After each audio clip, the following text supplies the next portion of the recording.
భవ్య రామ మందిర ప్రారంభోత్సవం వేళ యావత్ దేశం రామనామ స్మరణతో ఊగిపోతోంది.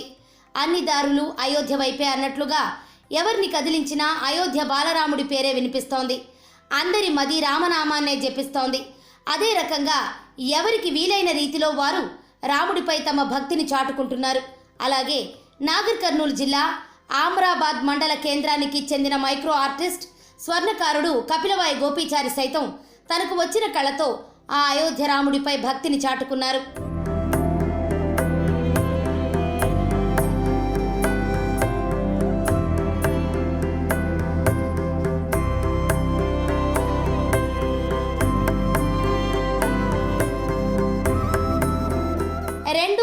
.730 మిల్లీగ్రాముల బంగారాన్ని ఉపయోగించి భవ్యరామ మందిరాన్ని రూపొందించారు గోపీచారి. 1.5 సెంటీమీటర్ల ఎత్తు, 1.75 సెంటీమీటర్ల వెడల్పు, 2.75 సెంటీమీటర్ల పొడవుతో రామ మందిరాన్ని తయారు చేశారు. ఇందులో 20 గోపురాలు, 108 స్తంభాలు, ప్రత్యేకంగా రాముని విల్లును సైతం ఏర్పాటు చేసి అందరి ప్రశంసలు అందుకుంటున్నారు. బంగారు రామ మందిరాన్ని రూపొందించేందుకు సుమారు నెల రోజుల పాటు శ్రమించినట్లు గోపీచారి తెలిపారు. ప్రధాని మోదీ వద్ద ఈ కళాఖండాన్ని ప్రదర్శించాలనుకుంటున్నట్లు తన మనసులో మాటను బయటపెట్టుకున్నారు. మరోవైపు గోపీచారి గతంలోనూ తన సూక్ష్మ కళతో అద్భుతాలు రూపొందించారు. వరల్డ్ కప్, చంద్రయాన్-1, చంద్రయాన్-2 రోవర్ లాంటి సూక్ష్మ పరికరాలను తయారు చేశాడు. ప్రభుత్వం సహకరిస్తే మరిన్ని అద్భుతాలు సృష్టిస్తానంటున్నారు గోపీచారి.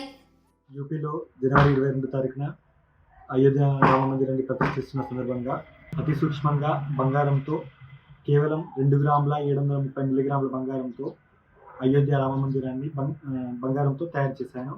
ఇందులో 108 స్తంభాలు, 20 గోపురాలు ఇందులోని ప్రత్యేకత.